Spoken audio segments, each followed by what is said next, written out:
Speaking of magsasaka, ito daw pong oportunidad para sa bagong henerasyon ng magsasaka ang tututukan ng isang party list group.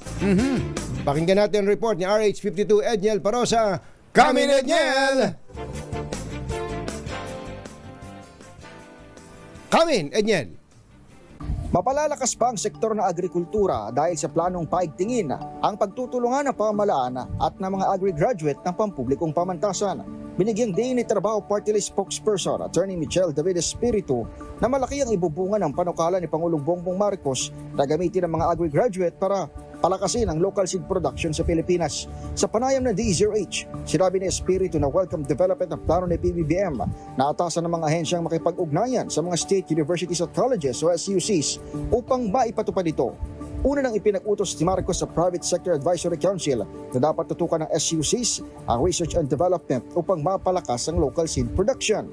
Considering may push towards the seedling production program sa agricultural sector, supposedly magkakaroon ng mas maraming interest, mas deep na interest ang ating mga estudyante para kapag graduate na sila, makakatulong sila sa ating bansa. Para sa Presidente, hindi lamang dapat sa seed growth ang pakay ng mga SUC, kundi pati na rin sa pagtuklas ng iba't ibang teknik para mapalakas ang food security.